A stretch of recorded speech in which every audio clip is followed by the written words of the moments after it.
kita akan membahas terkait dengan salah satu sub materi TBS, yaitu terkait dengan tes verbal.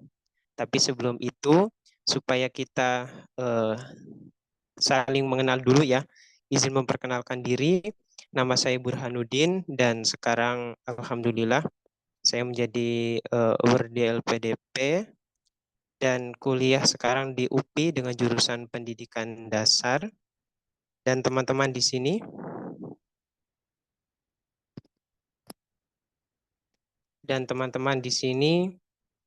nantinya saya akan kenapa Kang? Dan teman-teman di sini nantinya kita akan sharing ya di sini.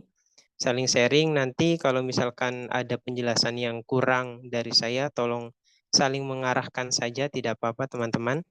Nah, sebelum ke pembahasan, supaya kita fresh dan siap untuk menerima sharing-sharing, karena saya dulunya guru sekolah dasar, kita nyanyi bareng-bareng dulu ya teman-teman, supaya siap dan otak kita fresh. Boleh di unmute teman-teman. Boleh ikutan ya.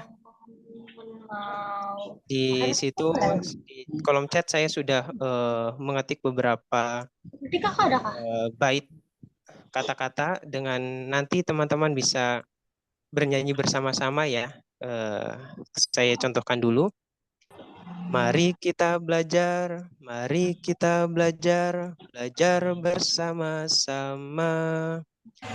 Mari kita belajar, mari kita belajar, belajar bersama-sama, semangat belajar supaya pintar, semangat belajar supaya kita pintar, kata Burhan. Seperti itu teman-teman. Boleh on mic teman-teman supaya kita lebih cair. Boleh? Bisa ya? Hitungan 3 ya. Boleh, 1, 2, 3.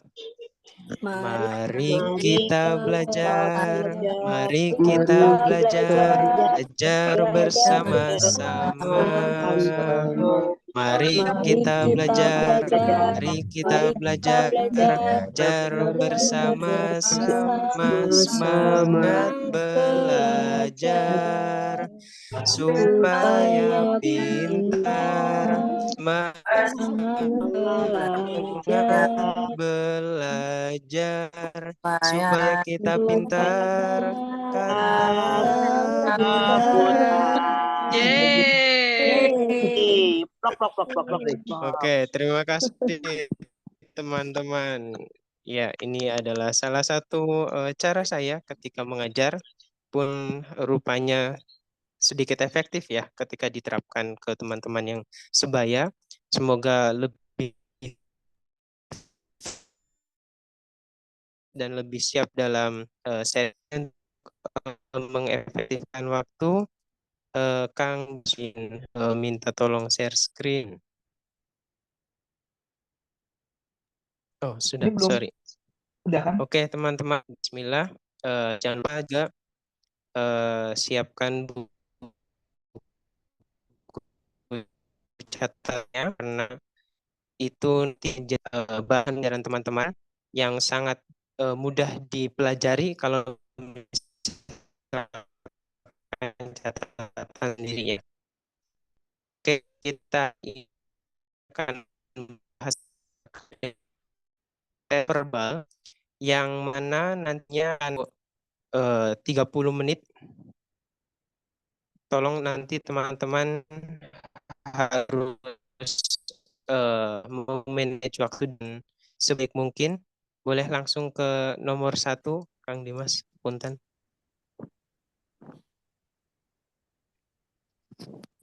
Oke, di sini ada pertanyaan terkait dengan sinonim. Ada kata lasi. Kira-kira lasi sebenarnya juga boleh. Cerah. Cerah. A.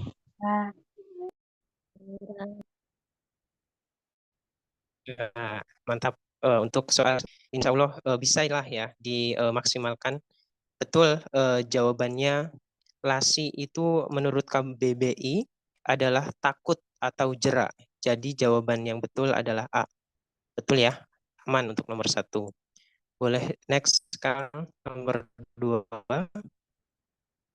Nah, ini juga masih sama terkait dengan sinim persamaan kata. Teman-teman, kira-kira jawabannya apa? Seringai. Ada A, Lunglai. keriting, Eh, seringai.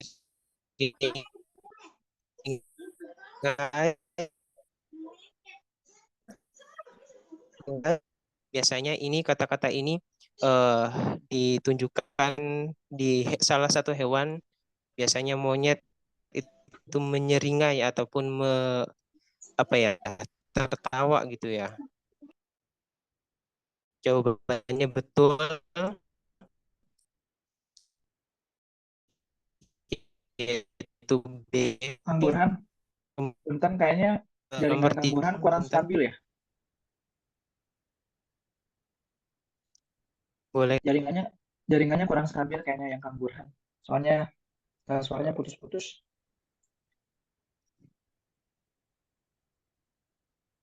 Mungkin Kang Burhan bisa off cam aja. Takutnya jaringannya emang nggak stabil. Eh, Sekarang sudah terdengar tidak, Kang? Sudah, Udah ya, agak mending nggak dari yang lain? sudah Kak. Lumayan lah ya. Sudah ya. Oke. Oke.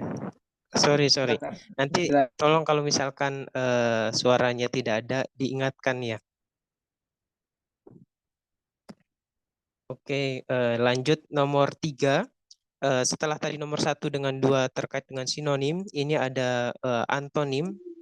Ada kata-kata konvergen, berantonim dengan kata Bercabang. Bercabang. A. Oke, berarti A. kalau misalkan antonimnya bercabang, secara istilahnya konvergen artinya apa, teman-teman? Berpusat. Ah, bagus. Berpusat, betul. Jadi, menurut KBBI, konvergen memiliki ataupun bersifat menuju satu titik pertemuan. Atau tadi disebutkan memusat, betul ya. Ketika ditanyakan terkait antonim, otomatis antonimnya bercabang. Oke, bagus. Next. Kemudian ada persamaan kata, analogi ataupun padanan kata. Di sini ada basah, air sama dengan titik-titik. Bakar api. A. Bakar api. Oke, mantap. Masih aman ya soal-soalnya. Kira-kira hubungannya apa, teman-teman? Sudah.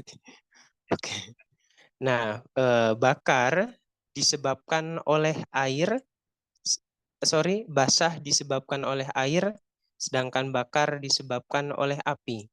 Nah, hubungannya otomatis nanti teman-teman mencari kata-kata yang bisa menghubungkan antara dua kata ini ya. Di sini berarti hubungan katanya dihubungkan oleh kata disebabkan oleh ya. Oke, aman. Nomor 5, punten Kang.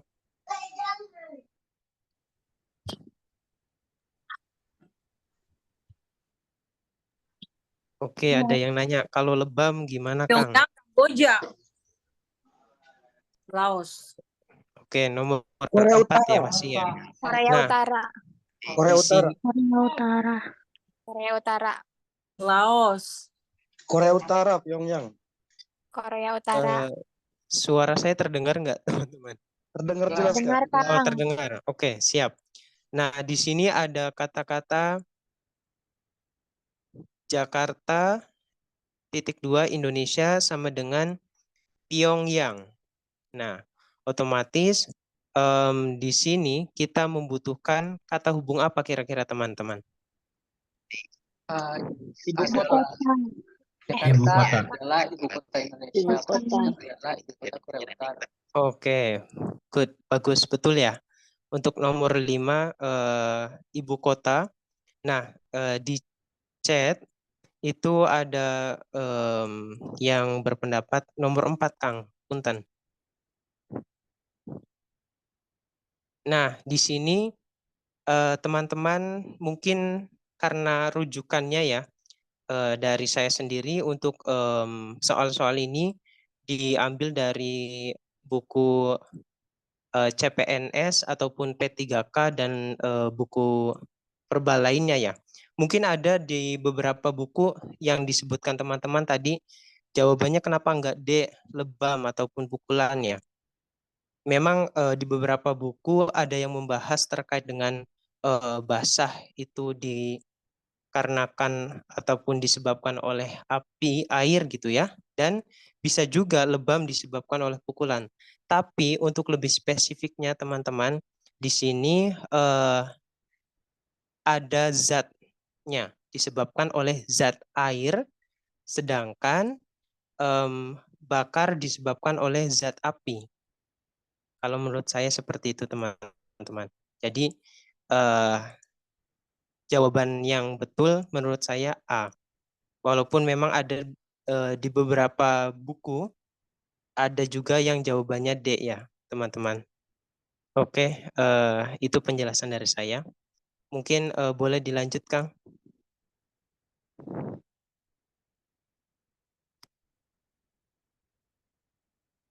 Nomor 6. Nomor 6 itu ada kata-kata Indonesia, (2) Bhinneka Tunggal Ika. Sedangkan sama dengan Malaysia, (2) Kira-kira apa teman-teman?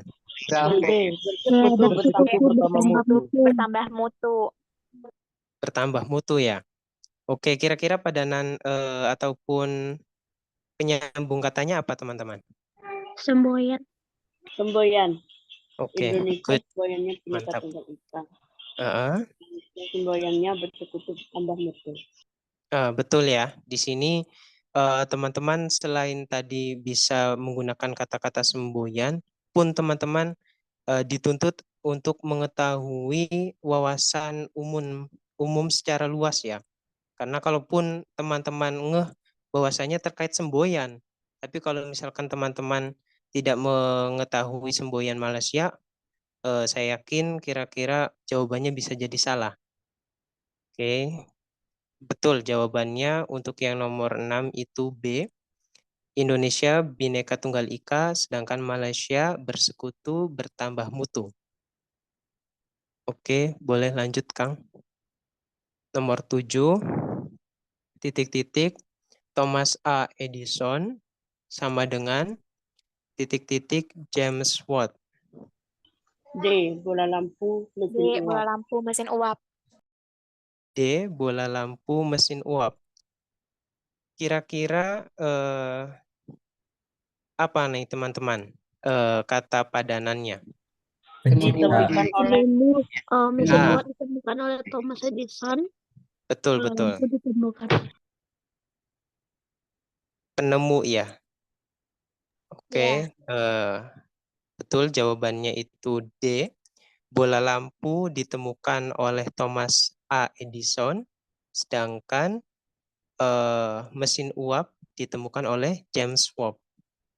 Oke, bisa dilanjut, Kang.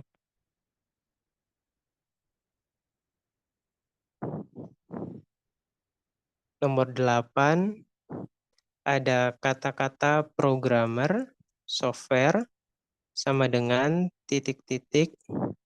Apa kira-kira teman-teman? Sutradara film. Sutradara film. Oke, mantap. Sudah betul. Kira-kira padanan katanya apa teman-teman? Hubungannya? Membuat Suatu hal yang menciptakan. Membuat. Ya, betul. Pekerjaan P adalah membuat X gitu ya. Pekerjaan programmer adalah membuat software, sedangkan pekerjaan sutradara adalah membuat film. Oke, aman ya teman-teman. Boleh lanjut Kang?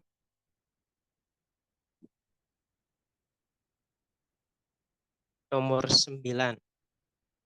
Ada platina titik 2 logam sama dengan permata titik 2 titik titik. Kira-kira apa Batu. teman-teman? B. Batu. B. Batu ya. Oke, kira-kira padanan katanya apa teman-teman? Penyambung Bagian dari. Terbuat dari.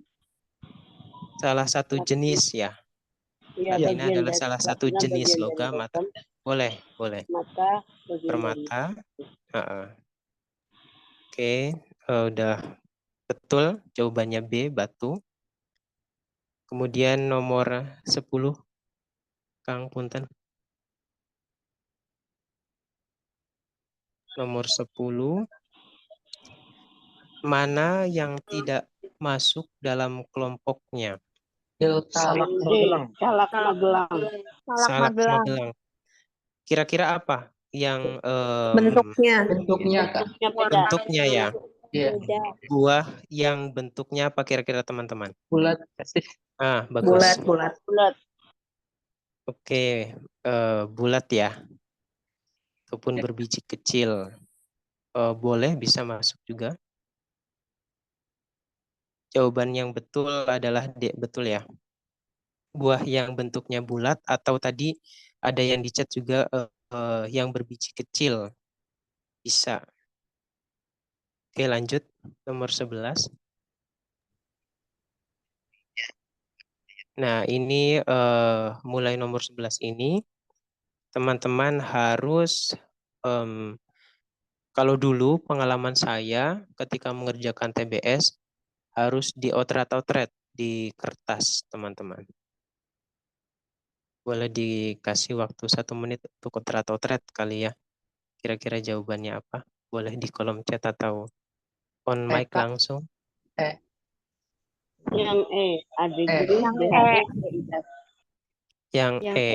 Iya Kak. Oke. Yang Ada yang D, ada yang E. Oke, nggak apa-apa.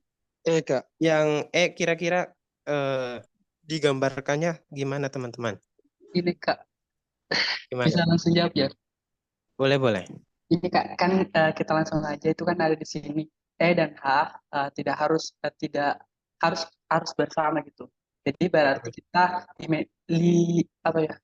kita buang aja yang nggak ada B, H, E-nya. Terus berarti A, B, C itu udah nggak bisa karena nggak ada yang sama B, E, H-nya. Sisa D sama E gitu. Nah, jika kita melihat lagi di sebelahnya tuh ada C, I, F. Nah, di sini C tidak boleh dipisahkan dengan I. Terus di D itu tidak ada I-nya.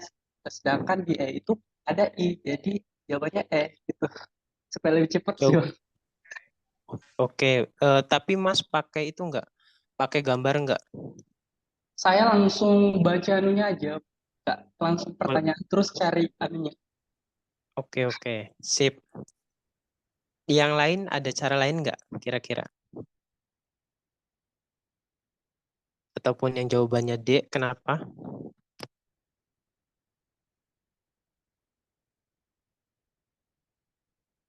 Oke, cocokin ke PG.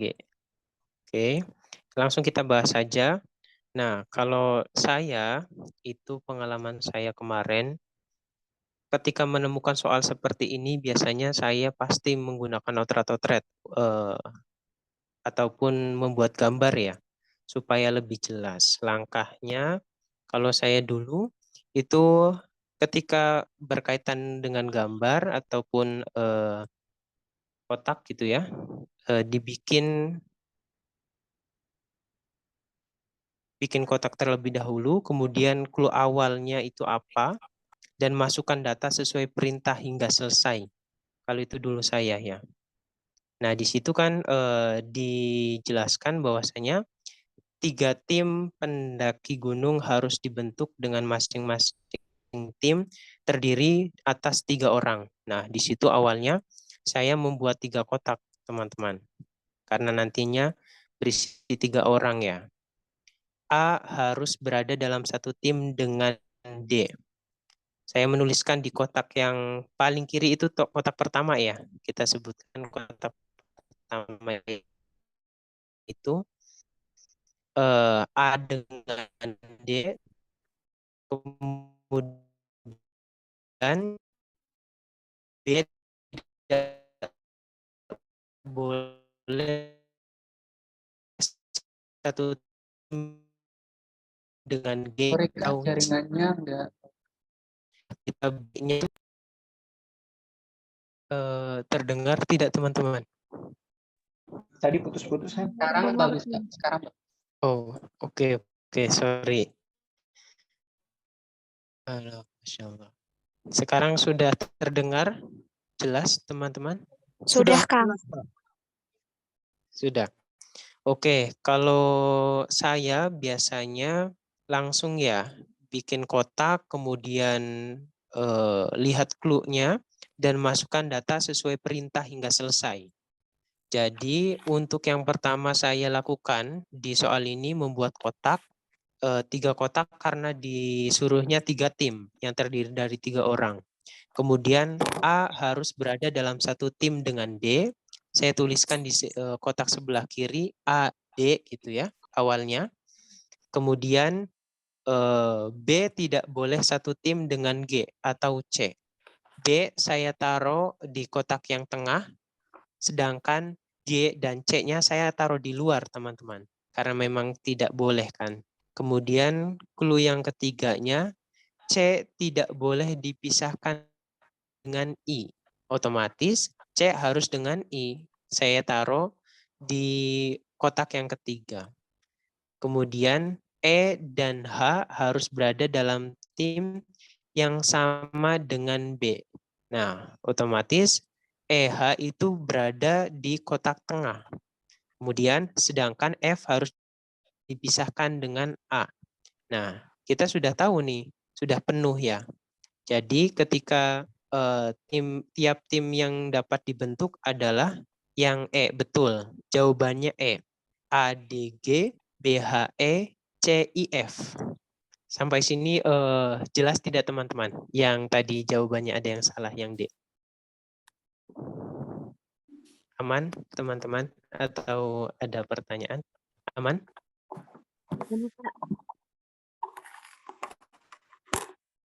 Aman ya? Oke, kita lanjut ke soal berikutnya. Punten, Mang. Nomor 12.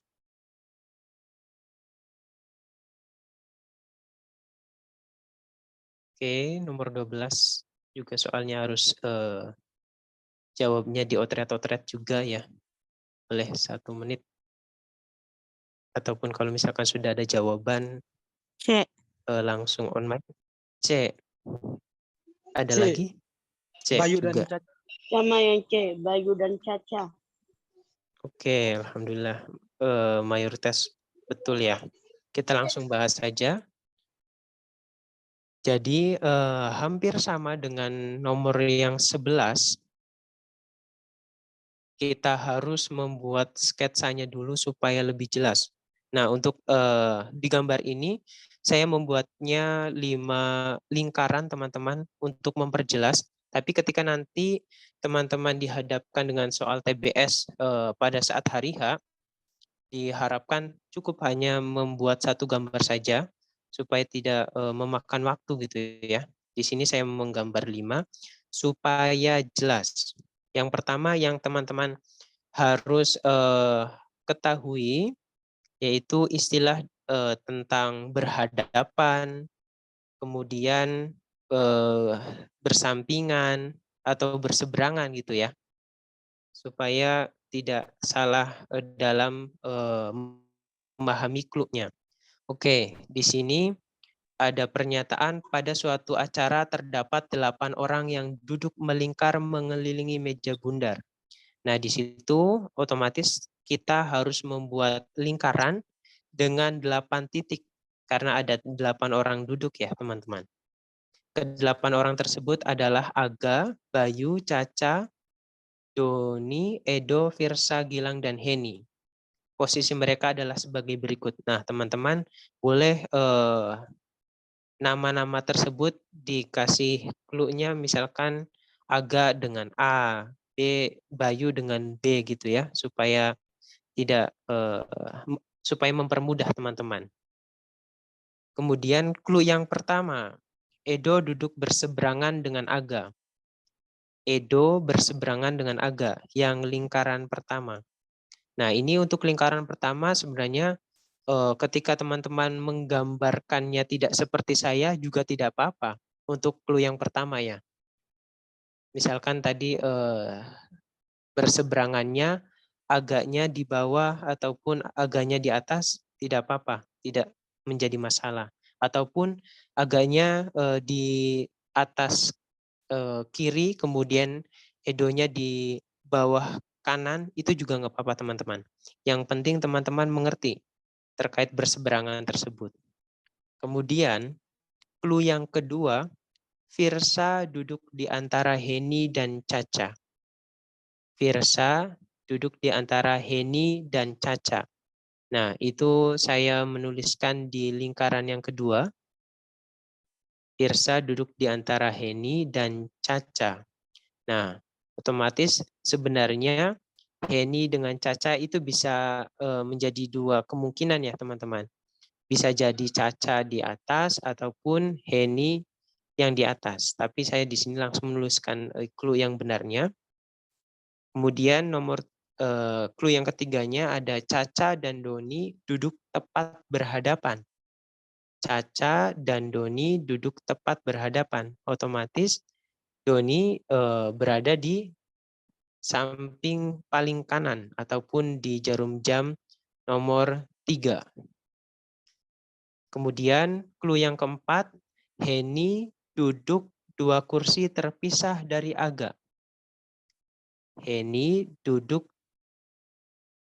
terpisah 2 kursi dari Aga.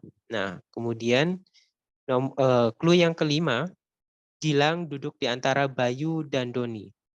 Gilang duduk di antara Bayu dan Doni. Otomatis G-nya itu dituliskan di bawah D dan B-nya itu berhadapan dengan H.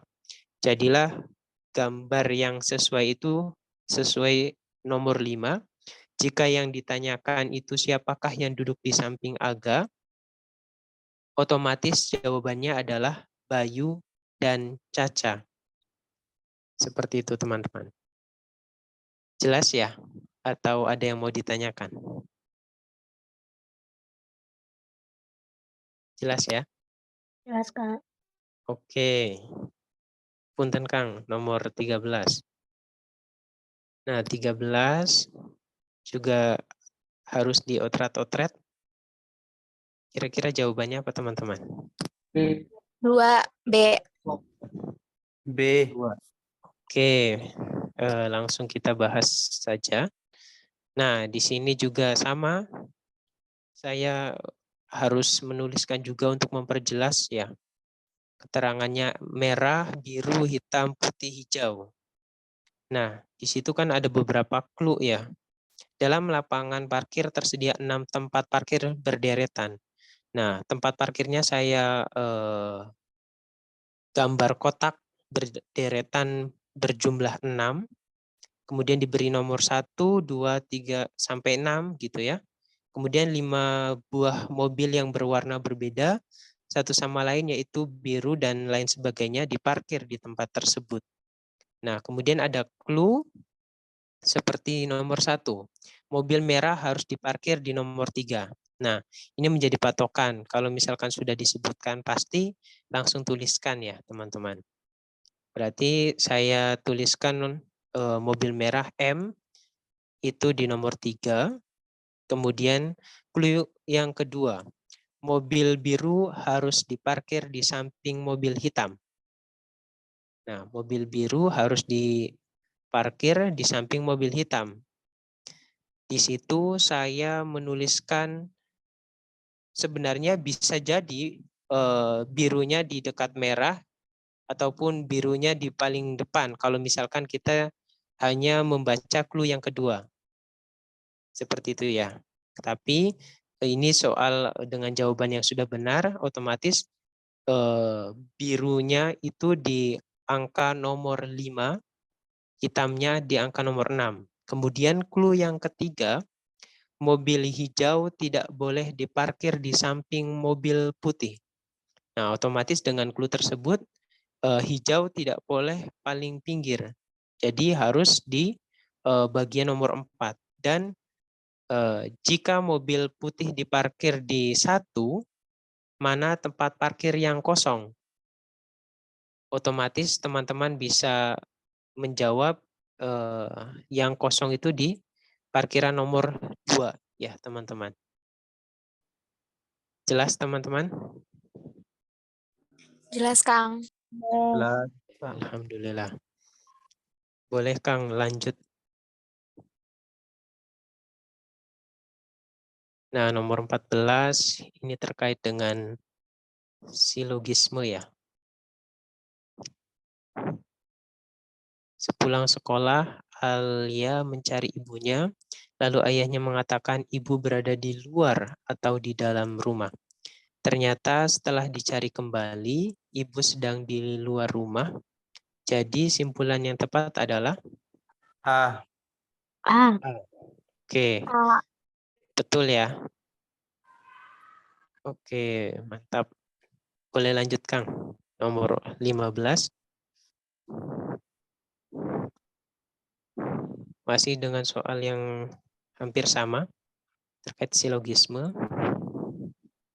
Kira-kira jawabannya apa teman-teman? C. C. Jawabannya C ya harusnya. Itu saya nulisnya B lagi. Betul, jawabannya C. Yang perlu teman-teman ingat terkait dengan clue, sebagian itu sama dengan beberapa, semua itu seluruh atau setiap gitu ya. Oke, kemudian nomor 16 Kang. Punten.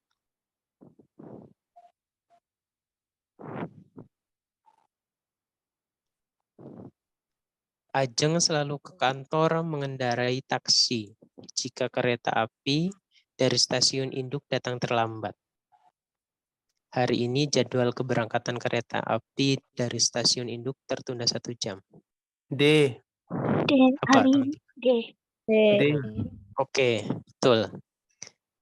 Jadi jawabannya itu D.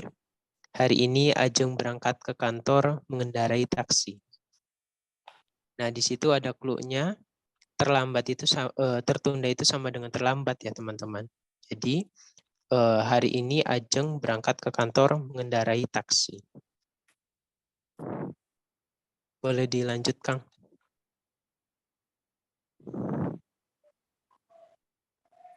Oke, di sini juga masih sama soal silogisme. Semua penari profesional adalah seniman. Sejumlah mahasiswa adalah penari profesional. Kira-kira jawabannya apa, teman-teman? C. Carly. Oke, C. Charlie ya. Aman ya, teman-teman. Betul jawabannya C.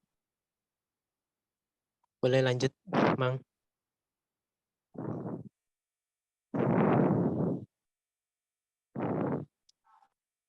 Semua murid SMP Permata Cipta membawa gitar dan pandai menciptakan lagu. Dede tidak membawa gitar tetapi pandai menciptakan lagu. Kira-kira kesimpulannya apa, teman-teman? C. Dede bukan murid di SMP Permata Cita. Murid di SMP Permata Cipta. C. Oke, mantap. Bagus. Betul jawabannya. Dede bukan murid di SMP Permata Cita. Tidak masuk kualifikasi ya, teman-teman. Oke, nomor 19.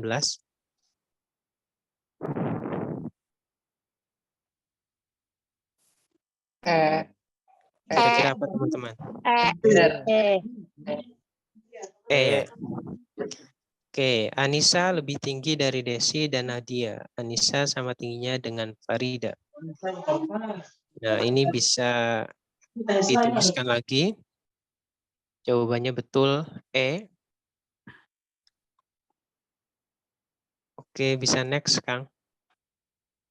Nah, ini kalau saya tuliskan seperti ini, teman-teman. Tinggal nanti dicocokkan saja dengan kunci jawabannya ya. Oke, lanjut. Nomor 20. Lampu di teras rumah lebih terang daripada lampu kamar mandi. Lampu yang lebih terang pasti lebih tahan lama dan lebih mahal harganya. C. Apa teman-teman C. kira-kira? Charlie. Charlie ya, Ya. betul. Ya. Jawabannya C. Nah, kalau misalkan saya tuliskan ke aplikasikan, saya biasanya menuliskan seperti ini teman-teman, supaya mempermudah saya belajar. Jadi lampu TR itu teras rumah, kalau lampu KM itu lampu kamar mandi ya. Jadi di situ saya menuliskan TR itu lebih terang, kemudian lebih mahal, lebih tahan lama ya. Jadi kesimpulannya lampu KM tidak lebih tahan lama dan tidak lebih mahal daripada lampu TR. Oke, aman ya teman-teman. Kemudian nomor 21. Delta. D.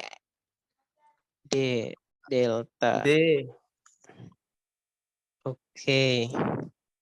Boleh ada yang mau menjelaskan kenapa jawabannya D, teman-teman? Pakai apa biasanya?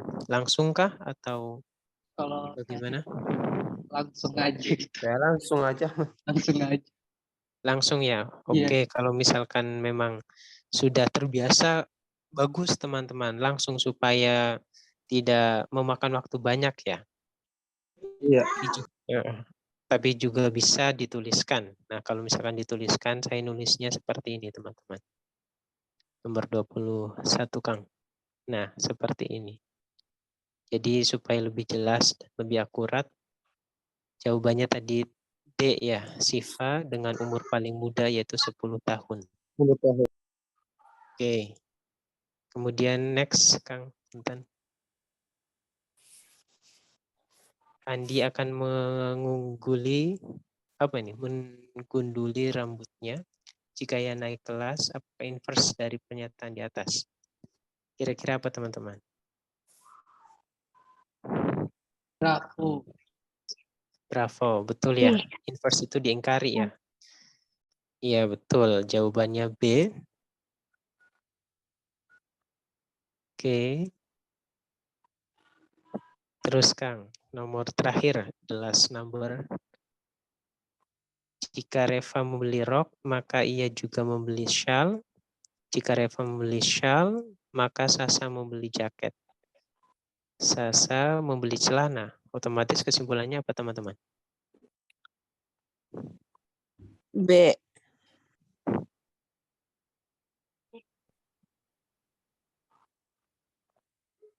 Reva tidak membeli. 23 saya bingung, Mas. Nomor B. berapa Kak? 23. 23. Reva bingung juga sih. Oke, nomor 22 dulu ya. Boleh, Mas. Andi akan menggunduli rambutnya jika ia naik kelas. Apakah inverse dari pernyataan di atas? Inverse itu kan ingkaran ya teman-teman. Ya enggak? Kebalikan. Iya, Mas. Iya, Kang. Kalau misalkan Iya, awalnya Kang. iya, berarti tinggal ditambahkan menjadi tidak. Nah, di situ kan premisnya Andi akan menggunduli rambutnya jika ia naik kelas. Nah, jika diingkari, otomatis kata-katanya akan menjadi seperti ini. Jika Andi tidak naik kelas, maka ia tidak akan menggunduli rambutnya. Tinggal dikasih tidak. Itu Gimana? bedanya sama Bedanya converse dengan D apa ya, apa? Kang? Kenapa? Iya, sama D bedanya apa? Yang sama D bedanya apa? Jika Andi tidak menggunduli rambutnya, maka ia tidak naik kelas.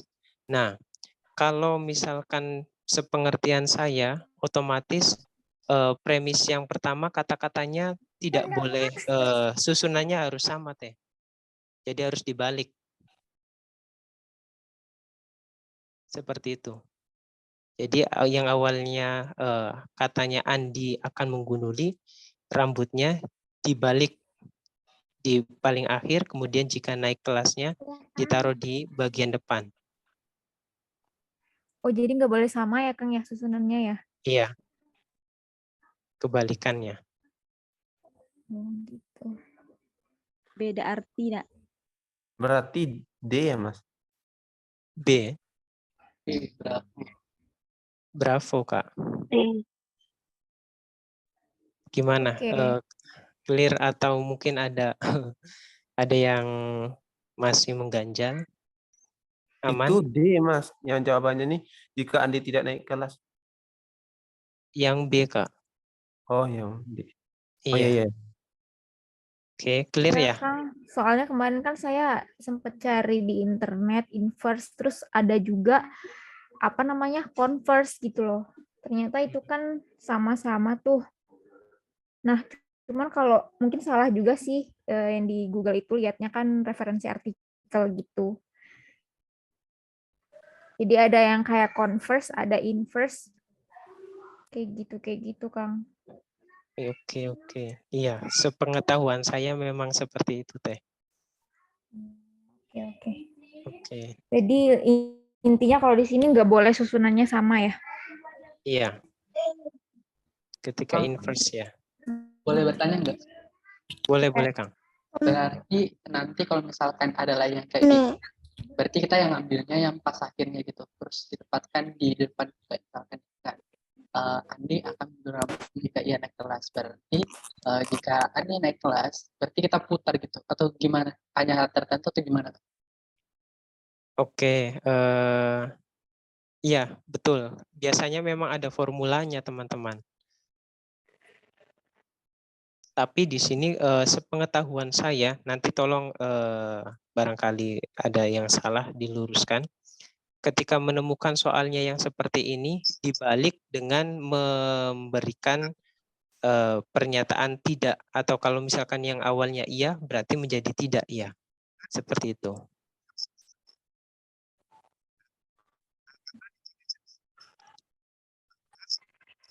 Gimana teman-teman? Baik, Mas. Udah Kang, makasih. Oke, sama-sama. Boleh nambahin? Boleh, Kang, boleh. Ya, tadi menyinggung yang tanya siapa ya, yang bahas terkait dengan inverse dan converse ya.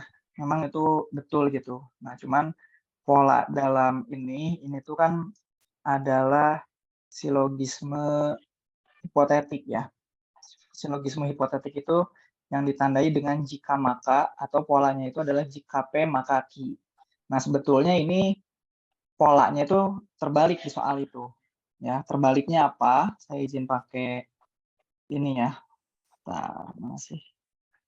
Nah, kan biasanya tuh jika hujan maka Burhan memakai payung. Kayak gitu kan biasanya kalau kalian lihat kategori dari yang namanya silogisme hipotetik. Nah, cuman ini kebalik gitu soalnya itu. Jadi polanya itu ini adalah P-nya. Ya. Jika ia naik kelas, maka si ini itu adalah bagian dari Q. Kayak gitu. Nah, lalu apa bedanya converse dengan inverse? Nah, saya coba tambahin sedikit. Di sini kita pakai inverse dulu ya. Nah, pola inverse itu adalah negasi. Ya. Yang namanya negasi berarti itu adalah poinnya pengingkaran. Kayak gitu. Nah, maka kalau misalkan pola umumnya itu jika P maka Q, berarti dalam bentuk negasi itu polanya adalah nggak muncul bentar. Gimana ya? Saya coba ngedraw lagi nih. Nah, polanya itu terkait dengan negasi. Kok nggak bisa? Bentar ya. Aduh, susah nih pakai ini.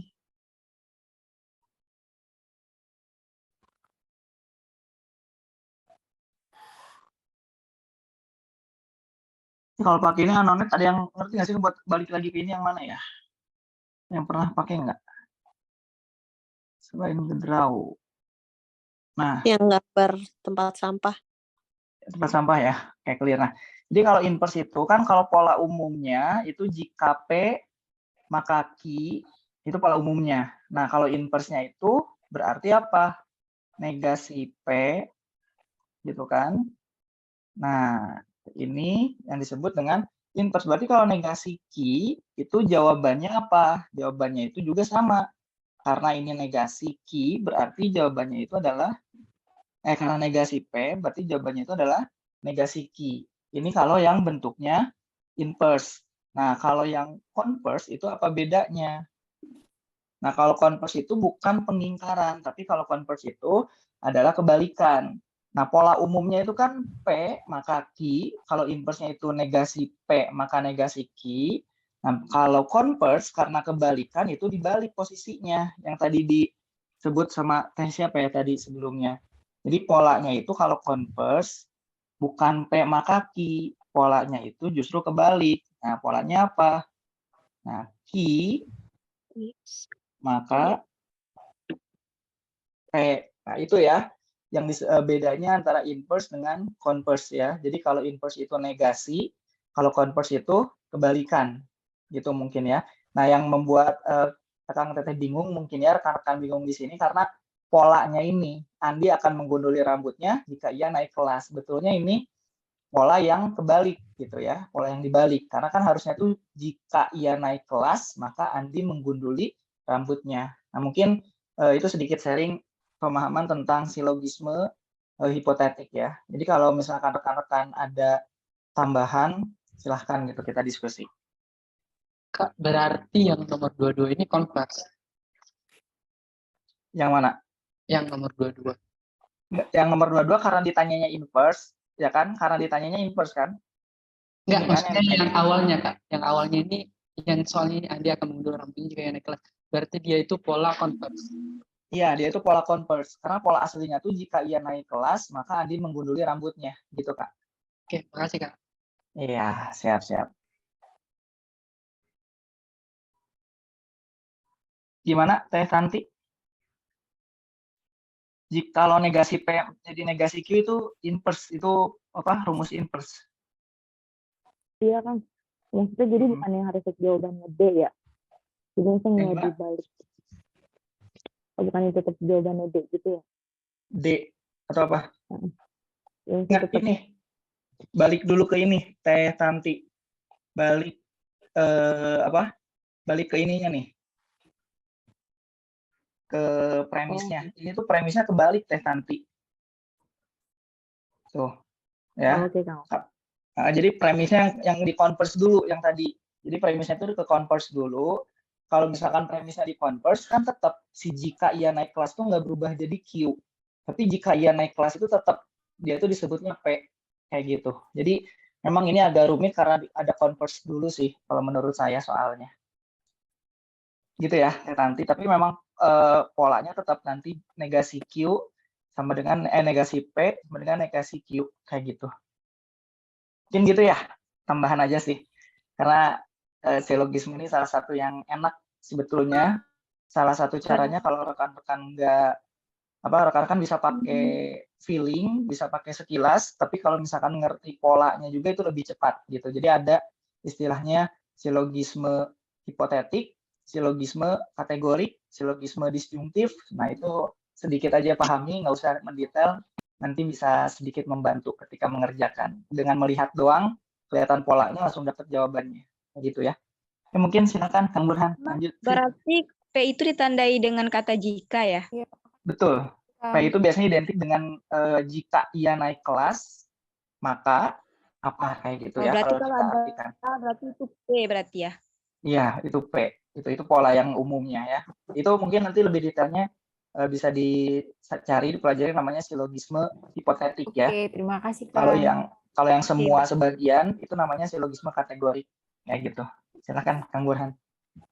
Oke, terima kasih Mang sudah membantu.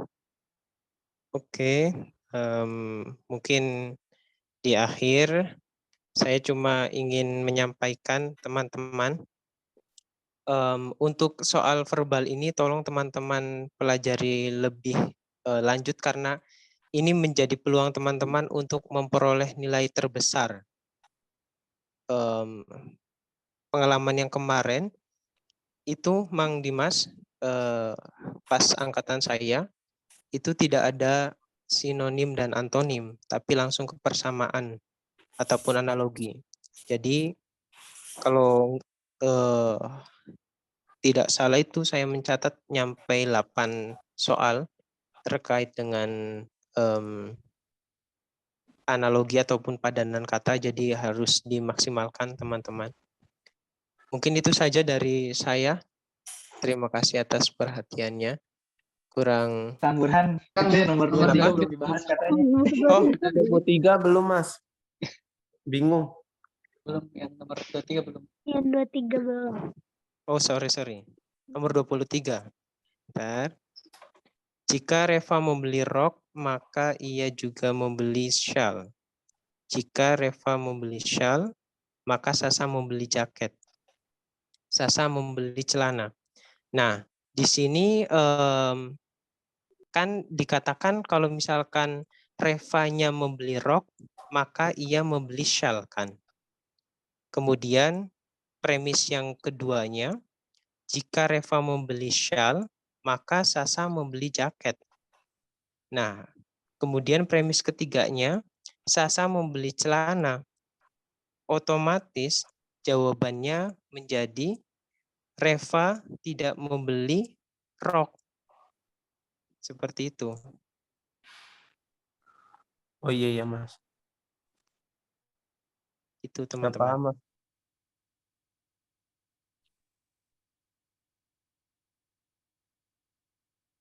Terima kasih, Mas. Oke.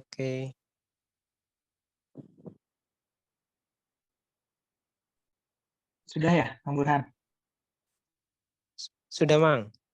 Sudah ya. Oke, nah itu mungkin ya penjelasan dari Kang Burhan gitu. Jadi memang untuk silogisme ini ada beberapa pola gitu ya. Mungkin saya sedikit sharing yang ini juga. Ini tuh kan polanya PQ, QR kan. Ini tuh jadi bukan cuma PQ, tapi PQ, QR.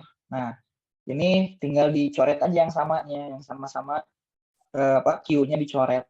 Cuman kan di sini negasi. Jadi itu agak rumit sebetulnya soal ini, lebih bertingkat daripada cuman jika P maka Q aja gitu. Jadi rekan-rekan bisa pahami lagi polanya sih, walaupun mungkin bisa pakai logika, tapi tadi ketika kita bisa pakai logika dan ditambah dengan pengetahuan secara teoritisnya, itu akan membuat lebih cepat menjawab. Karena nanti yang agak lamanya sih kalau pengalaman kemarin itu di soal yang analisis ya, itu agak lebih memakan waktu. Kalau pas zaman saya gitu ya, 2021 tahap 2, mungkin nanti beda-beda lagi. Nah, mungkin sekian ya untuk poin terkait dengan verbal. Sekarang kita masuk ke yang kedua ya. Yang kedua ini ada dari